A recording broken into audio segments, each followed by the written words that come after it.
আক্রমণ ভাগে ফিরতে যাচ্ছেন লিওনেল মেসি, সেই সঙ্গে থাকবেন দারুণ ফর্মে থাকা হুলিয়ান আলভারেস। গোলকিপিং পজিশনে ভরসা রাখা হবে আর্জেন্টাইন বাজ পাখির উপর। ডিফেন্সে প্রতিপক্ষের ভয়ের নাম হবে লিসান্দ্রো মার্টিনেস। মিডফিল্ডে থাকছে তারকা ফুটবলারদের ছড়াছড়ি। সব মিলিয়ে চিলির বিপক্ষে শক্তিশালী এক দল নিয়েই মাঠে নামতে পারে আর্জেন্টিনা। মেসি, আলভারেস সহ যারা থাকছেন আর্জেন্টিনার শুরুর একাদশে, তার বিস্তারিত প্রতিবেদনে। নিজেদের ফুটবল ইতিহাসের সেরা সময় পার করছে আলবিসেলেস্তারা। শেষ 3 বছরে দলটি জিতেছে 4টি শিরোপা, অথচ একটা সময় দীর্ঘ ট্রফি খরায় কাটাতে হয়েছিল দলটিকে। তবে একবার ট্রফির স্বাদ পেয়ে বসে মেসিরা এখন আর ফিরে আসেন না খালি হাতে। বিশ্বকাপ বাছাই পর্বেও দলটি রয়েছে দারুণ ছন্দে। বাকি প্রতিপক্ষদের পেছনে ফেলে লাতিন অঞ্চল থেকে সবার আগে বিশ্বকাপের টিকিট নিশ্চিত করেছে আর্জেন্টিনা, যেটা করতে পারেনি 5 বারের বিশ্ব চ্যাম্পিয়ন ব্রাজিলও। এমনকি দুনিয়ার দ্বিতীয় দল হিসেবে 2026 সালের বিশ্বকাপে অংশগ্রহণ নিশ্চিত করেছে লাতিনের দেশটি। এর আগে কেবল বিশ্বকাপ নিশ্চিত করেছিল এশিয়ার পাওয়ার হাউস জাপান। তবে বিশ্ব আসরে খেলা নিশ্চিত হলেও বাছাই পর্বের মিশন শেষ হয়নি দলটির। আগামী 6 জুন চিলির বিপক্ষে মাঠে নামবে আলবিসেলেস্তারা। সেই ম্যাচের জন্য ইতিমধ্যেই পরিকল্পনা শুরু করে দিয়েছেন লিওনেল স্কালোনি।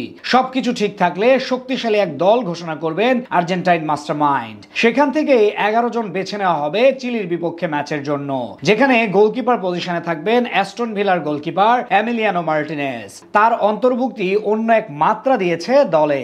এদিকে সেন্টার ব্যাক পজিশনে ফিরতে যাচ্ছেন ম্যানচেস্টার ইউনাইটেডের ডিফেন্ডার লিসান্দ্রো মার্টিনেস। ইনজুরির কারণে সর্বশেষ উইন্ডোতে না থাকলেও চিলির বিপক্ষে ম্যাচের আগে পুরোপুরি সেরে উঠবেন এই তারকা। এছাড়া একই পজিশনে তার সঙ্গী হবেন টটেনহাম হটস্পারের ক্রিস্টিয়ান রোমেরো। অন্যদিকে লেফট ব্যাকে থাকবেন নিকোলাস তাগলিয়াফিকো এবং রাইট ব্যাকে ভরসা রাখা হবে নাহুয়েল মলিনার উপর। মিডফিল্ড সাজানো নিয়ে মধুর সমস্যায় পড়বেন আর্জেন্টিনার কোচ লিওনেল স্কালোনি। একে তো দলটিতে রয়েছে একাধিক দারুণ ফুটবলার, তার উপর সবাই রয়েছেন দুর্দান্ত ফর্মে। তবে মিডফিল্ডে 1 নাম্বার পছন্দ হবেন লিভারপুলের অ্যালেক্সিস ম্যাকঅ্যালিস্টার। অভিষেকের পর থেকেই দলের অটোমেটিক চয়েসে পরিণত হয়েছেন। সময়ের সাথে নিজেকে করেছেন আরো শানিত।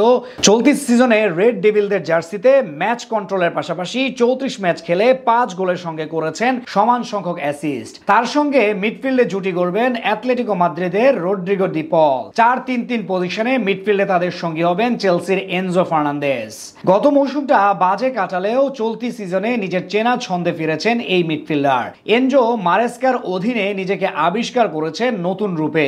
এছাড়াও দলটিতে বেঞ্চ গরম করতে হবে নিকো পাস, লো সেলসো ও পালাসিওসের মতো ফুটবলারদের। আক্রমণ ভাগে দলের প্রথম পছন্দ হচ্ছেন লিওনেল মেসি। ইনজুরির কারণে গত উইন্ডোতে বিশ্রামে থাকলেও চিলির বিপক্ষে ফিরছেন শুরু থেকেই। তার সঙ্গে আক্রমণ ভাগের দায়িত্ব সামলাবেন অ্যাটলেটিকো মাদ্রিদের ফরওয়ার্ড হুলিয়ান আলভারেস। চলতি সিজনে দারুণ ছন্দে রয়েছেন এই ফুটবলার। তাদের সঙ্গে দেখা যেতে পারে ইন্টার মিলানের স্ট্রাইকার লাউতারো মার্টিনেসকে। সব মিলিয়ে চিলিকে হারাতে শক্তিশালী এক দল নিয়ে মাঠে নামবে আলবিসেলেস্তারা।